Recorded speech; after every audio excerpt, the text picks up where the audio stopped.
എല്ലാവർക്കും നമസ്കാരം. നമ്മൾ ഇന്ന് പറയാൻ പോകുന്നത് അന്ധവിശ്വാസത്തെക്കുറിച്ചാണ്. ഏതൊരു വിശ്വാസമായാലും നമ്മൾ അന്ധവിശ്വാസങ്ങളായിട്ട് ചിലർക്ക് പോകാറുണ്ട്. ഈ അന്ധവിശ്വാസങ്ങളൊക്കെ എങ്ങനെ വന്നു നമ്മുടെ ഇടയിൽ എന്ന് നോക്കുക. ഇപ്പോൾ ചിലർ പറയില്ലേ, ഈ നമ്മൾ നടന്നു പോകുന്ന സമയത്ത് പൂച്ച കുറുകെ ചാടിയ പിന്നെ പോയി കഴിഞ്ഞാൽ ആ കാര്യം നടക്കും. അപ്പോൾ നമ്മൾക്ക് ആ കാര്യം നടക്കാതിരിക്കും. അപ്പോൾ അതുപോലെ ചിലർ പറയും ചൊവ്വാഴ്ചയോ ചൊവ്വാഴ്ചയായിട്ട് ഈ കാര്യം ചെയ്യാൻ പാടില്ല, ശനിയാഴ്ചയായി നമ്മൾ പുതിയ വസ്ത്രം എടുക്കാൻ പാടില്ല അത്രേ. അപ്പം ഇതൊക്കെ നമ്മൾ ഇപ്പോൾ കുറച്ചൊക്കെ അന്ധവിശ്വാസത്തിന് ആൾക്കാർ കുറച്ച് മോചിതരായെങ്കിൽ ഇപ്പോഴും അന്ധവിശ്വാസത്തിൽ കിടക്കുന്നത്. അപ്പം അവർക്ക് മനസ്സിലാക്കാൻ വേണ്ടിയാണ് ഈ ചെറിയൊരു കാര്യം നിങ്ങൾക്ക് പറഞ്ഞു തരുന്നത്. ദൈവത്തെക്കുറിച്ചായാലും പലർക്കും പല വിചാരം. ചിലരുടെയൊക്കെ ദൈവവിശ്വാസം കണ്ടാൽ തന്നെ നമുക്ക് തോന്നും. ചിലർ എന്നോട് തന്നെ ചോദിക്കാറുണ്ട്, ഈ രാമായണം ഇപ്പോൾ വായിക്കാൻ പാടുമോ, സന്ധ്യയ്ക്ക് വായിക്കാൻ പാടില്ല അത്രേ, രാമായണം 30 ദിവസം കൊണ്ട് കഴിഞ്ഞില്ലെങ്കിൽ ദൈവം ദേഷ്യപ്പെടുമോ. അപ്പം ഇതെന്നൊക്കെ തോന്നിപ്പിച്ച് എനിക്ക് ചിലപ്പോൾ തോന്നും, ഇവർ രാമായണം വായിച്ചില്ലെങ്കിലും കൂടി വിരോധമില്ല, അവർക്ക് സമാധാനം കിട്ടുമല്ലോ. അവരുടെ മനസ്സങ്ങനെ ടെൻഷനാണേ. അപ്പോൾ ചിലപ്പോൾ ചിലരുടെ ഈശ്വരവിശ്വാസം കണ്ടാൽ തന്നെ തോന്നും, ഇവരുടെ ടെൻഷൻ കണ്ടാൽ തോന്നും, അയ്യോ ഇവർ ഈശ്വരനെ വിശ്വസിക്കാതിരിക്കുകയാണ് ഇതിലും ഭേദം. എന്നാൽ നിരീശ്വരവാദിയായാൽ പോലും വിരോധമില്ല. കാരണം എന്താ, ടെൻഷൻ ഇല്ലല്ലോ. അവരെ നിരീശ്വരവാദി എന്താ പറയുക, ഈശ്വരനെ ഇല്ല എന്ന് പറയുമായിരിക്കും, പക്ഷേ അവരവരെ വിശ്വസിക്കുമല്ലോ. അപ്പം എന്താവുക, അയാൾക്കൊരു ആത്മവിശ്വാസം ഉണ്ടാവും, അവനവനെ ഒരു വിശ്വാസം. അപ്പോൾ ദൈവത്തെ നമ്മൾ പൂജിച്ചാലും പൂജിച്ചില്ലെങ്കിലും ഈശ്വരൻ നമ്മളോട് ഒരിക്കലും ദേഷ്യപ്പെടില്ല. നമ്മുടെ അറിവില്ലായ്മയെ ഏറ്റവും കൂടുതൽ ക്ഷമിക്കുന്ന ആളാണ് ഈശ്വരൻ. അപ്പോൾ ഈശ്വരനെ വിശ്വസിക്കില്ല എന്ന് പറഞ്ഞുകൊണ്ട് ഈശ്വരൻ നമ്മളെ ഒന്നും ചെയ്യാൻ പോണില്ല. പക്ഷേ ചില അതിൻ്റെതായ ആ രീതിയിൽ പോകുമ്പോഴുള്ള ചില ഗുണങ്ങൾ നമുക്ക് കിട്ടില്ല എന്നേ ഉള്ളൂ. അല്ലാതെ ഈശ്വരനെ എല്ലാവരും ഒരുപോലെയാണ്. അപ്പോൾ നമ്മൾ നാമം ജപമൊക്കെ ചെയ്യുമ്പോൾ നമുക്ക് കിട്ടുന്ന ഒരു ഗുണം ഈശ്വരനല്ല കിട്ടുന്നു, നമുക്കാ കിട്ടുന്നു. അപ്പോൾ ഈ നിരീശ്വരവാദിക്കാണെങ്കിൽ ഒരു ആത്മവിശ്വാസമെങ്കിലും ഉണ്ടെന്ന് വിചാരിക്കുക. ഈശ്വരനിൽ അന്ധവിശ്വാസത്തിൽ പോകുന്നവർ ഇല്ലാതാക്കാൻ വേണ്ടി കൂടിയാണ് ഞാൻ ഈ ഒരു കാര്യം പറയുന്നത്. ഈശ്വരന് അങ്ങനെ യാതൊരുവിധ പക്ഷഭേദവും ഇല്ല. ഇതൊക്കെ എവിടുന്ന് വന്നു ചോദിച്ചാൽ ഇതിനൊന്നും ഒരു തെളിവില്ല നമുക്ക്. നമ്മൾ പോയി നോക്കുക. ഇപ്പം പൂച്ച കുറുകെ ചാടിയ ഏതെങ്കിലും ഒരാൾ എപ്പോഴെങ്കിലും ഒരു സ്ഥലത്തേക്ക് പോകുമ്പോൾ, മുത്തച്ഛൻ ആരെങ്കിലും ഒരാൾ എപ്പോഴെങ്കിലും പോകുന്ന സമയത്ത് ഒരു പൂച്ച കുറുകെ ചാടിയിരിക്കാം. അപ്പം അയാളുടെ കാര്യം നടന്നിട്ടുണ്ടാവില്ല. അപ്പം അയാൾ വന്ന് എല്ലാവരോടും പറഞ്ഞു കൊടുക്കുകയാണ്, പൂച്ച കുറുകെ ചാടിയപ്പോൾ എൻ്റെ കാര്യം നടന്നില്ല. അപ്പോൾ അതങ്ങോട്ട് വിശ്വസിച്ചു. എന്നിട്ട് അതിങ്ങനെ തലമുറയായിട്ട്, ഇത് ആര് പറഞ്ഞു, ഇത് എൻ്റെ അച്ഛൻ പറഞ്ഞു, എൻ്റെ അച്ഛനോട് ആര് പറഞ്ഞു, അയാളുടെ അച്ഛൻ പറഞ്ഞു, ഇത് എൻ്റെ അമ്മ പറഞ്ഞു, അമ്മയുടെ അമ്മ പറഞ്ഞു, അങ്ങനെ പറഞ്ഞു പോവുകയാണ്. ഇതിൽ യാതൊരു അടിസ്ഥാനപരമായിട്ടുള്ള ഒരു തെളിവുകളും ഇല്ല. അപ്പം അങ്ങനെ ഉള്ള സ്ഥിതിക്ക് നമ്മൾ അന്ധവിശ്വാസത്തിന് പോകാതെ ആത്മവിശ്വാസം വളർത്തും. നമ്മൾക്ക് നമ്മളെ ഉള്ളിലൊരു വിശ്വാസം നമുക്ക് വേണം. നമ്മൾക്ക് അനുഭവം ഉള്ളത് മാത്രം. ഞാൻ പറഞ്ഞത് കൊണ്ടോ മറ്റുള്ളവർ പറഞ്ഞത് കൊണ്ടോ നിങ്ങൾ ഒരിക്കലും വിശ്വസിക്കരുത്. സ്വയം മനസ്സിലാക്കാൻ ശ്രമിക്കണം. ഈശ്വരനെ ആണെങ്കിൽ പോലും എന്താണ് ഈശ്വരൻ എന്ന് അറിയാൻ ശ്രമിക്കുക. ആ വഴികളിലൂടെ പോകാം. അന്ധവിശ്വാസത്തിന്റെ വഴികളിലൂടെ നമ്മൾ പോകരുത്. അങ്ങനെ പോയാൽ നമുക്ക് പലതരത്തിലുള്ള അപകടങ്ങളാണ് പറ്റുക. നമ്മുടെ അന്ധവിശ്വാസത്തെ ചൂഷണം ചെയ്യുന്ന മന്ത്രവാദവും അങ്ങനെയൊക്കെ ഉണ്ടാവും. അപ്പം അവിടെയൊന്നും പോയി കുരുങ്ങാണ്ടിരിക്കുക. നമ്മൾ ബലി കൊടുക്കുക, അതൊക്കെ കണ്ടിട്ടില്ലേ, കുട്ടികളെയൊക്കെ ബലി കൊടുക്കുന്ന ഇന്നത്തെ കാലത്ത് കൂടി ചെയ്യുന്നു നോക്കൂ. അപ്പോൾ ഇന്ന് ഇത്രയും പുരോഗമിച്ചിട്ടും ഈ ബലി കൊടുക്കലൊക്കെ നടക്കും.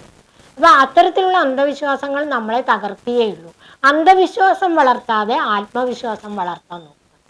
അപ്പോൾ പണ്ട് അതിനൊരു കഥ പറയുമായിരുന്നു. ഒരു രാജാവ് ഉണ്ടായിരുന്നു. അക്ബർ ബിർബാൽ കഥയാണെന്ന് തോന്നുന്നു, പഠിക്കാനുണ്ടായിരുന്നു കുട്ടികൾക്ക്. അതായത് രാജാവ് ഇപ്പം നമ്മൾ ഈ എഴുന്നേറ്റ് വരുമ്പോൾ ചൂല് കണി കാണാൻ പാടില്ല എന്നൊക്കെ പറയില്ലേ. ഈ ചൂല് കണി കാണാൻ പാടില്ല എന്ന് പണ്ടുള്ളവർ പറഞ്ഞതിൻ്റെ കാരണം എന്താ വെച്ചാൽ, നമ്മൾ ഈ വീട്ടിലുള്ള കാരണവരൊക്കെ എണീച്ച് വരുന്നതിന് മുമ്പായിട്ട് നമ്മൾ നേരത്തെ എണീച്ച് അടിച്ചു തളിക്കൽ കഴിച്ചു വെക്കണം അത്രേ. ഇന്ന് ആര് ചെയ്യുന്നു, രാവിലെ എണീച്ച് അടിച്ചു തളിക്കലുണ്ടോ? ഇപ്പോൾ വീടുകളിൽ ഉച്ചയ്ക്കൊക്കെ ആയിരിക്കും ചിലപ്പോൾ അടിച്ചു തളിക്കുക. അപ്പം അങ്ങനെ പാടില്ല, നേരത്തെ നമ്മൾ വീട് വൃത്തിയാക്കി വെക്കണം എന്ന് പറഞ്ഞാണ് ഈ ചൂലുമൊക്കെ നമ്മൾ ആ സമയത്ത് കൊണ്ടുവരരുതെന്ന് പറയുന്നത്. നമ്മൾ ഒരു വഴിക്ക് പോകുമ്പോൾ ഉമ്മർത്ത് കൊണ്ടുവന്ന് ചൂല് വെക്കാൻ പാടില്ല എന്ന് പറയുന്നത് സത്യം. ഇതാണ് കാരണം. അതുകൊണ്ടൊന്നും സംഭവിക്കാനൊന്നും പോണില്ല. ഇവരെ ഒന്ന് പേടിപ്പെടുത്താൻ എങ്ങനെ നേരത്തെ കാര്യങ്ങളൊക്കെ ചെയ്യട്ടെ എന്ന് പറഞ്ഞിട്ട് പറഞ്ഞു വെച്ചു എന്നേ ഉള്ളൂ.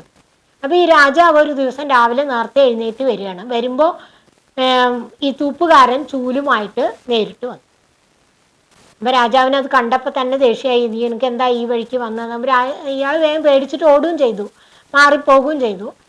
അങ്ങനെ ഈ രാജാവ് പോയിട്ട് പൂന്തോട്ടത്ത് പോയിരിക്കുകയാണ്. അങ്ങനെ പൂന്തോട്ടത്ത് പോയി കുറച്ച് നേരം ഇരുന്നോടനെ ഇയാള് പൂവിൻ്റെ അടുത്ത് ഇങ്ങനെ ഇരുന്നപ്പോൾ ഒരു വണ്ട് വന്ന് ഇയാളെ കുത്തി.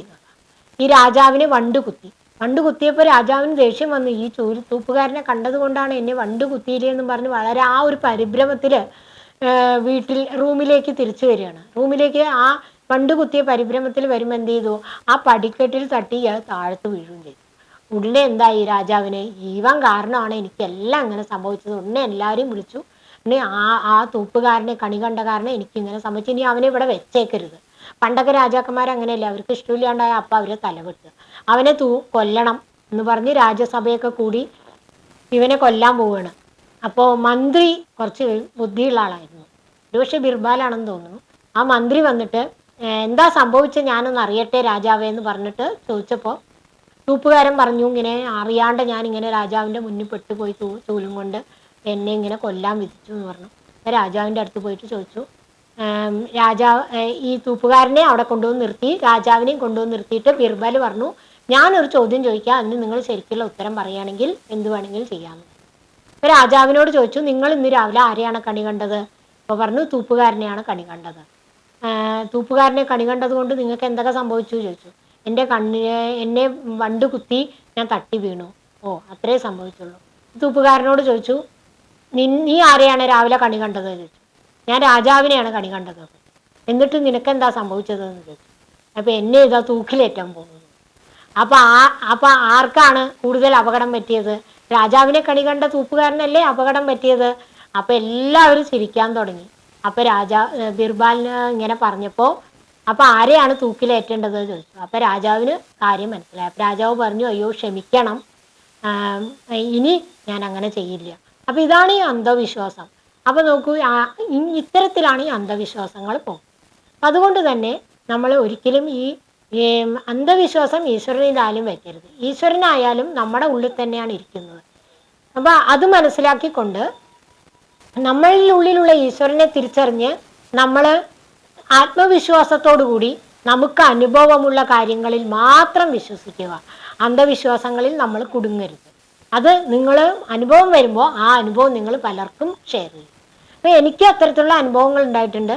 ഇപ്പോൾ ശനിയാഴ്ച കൊടി വസ്ത്രം ധരിക്കരുത് എന്നൊക്കെ പറഞ്ഞു, പക്ഷേ എല്ലാപ്പോഴും അങ്ങനെ ചെയ്യാറുണ്ട്. ചെയ്തതുകൊണ്ടൊരു കുഴപ്പവും എനിക്ക് വന്നിട്ടില്ല. അതുമാതിരി പൂച്ചയെ കണ്ടുകൊണ്ട് പല സ്ഥലത്തേക്കും പോയിട്ടുണ്ട്. ദിവസവും നമ്മളൊരു സ്ഥലത്തേക്ക് പോകുമ്പോൾ ഒരു ദിവസം പൂച്ചയൊക്കെ വന്നിരിക്കും. അതുകൊണ്ട് എനിക്ക് യാതൊരു അപകടങ്ങളും പറ്റിയിട്ടില്ല. അപ്പോൾ അങ്ങനെ നിങ്ങളും ഉണ്ടാക്കിയെടുക്കുക, എന്നിട്ട് നിങ്ങളത് മറ്റുള്ളവർക്ക് ഷെയർ. അപ്പോൾ അന്ധവിശ്വാസങ്ങളിൽ പോയി കുരുങ്ങാതെ എല്ലാവരും ഈശ്വര വിശ്വാസവും ആത്മവിശ്വാസവും വളർത്തിയെടുക്കാൻ ശ്രമിക്കുക.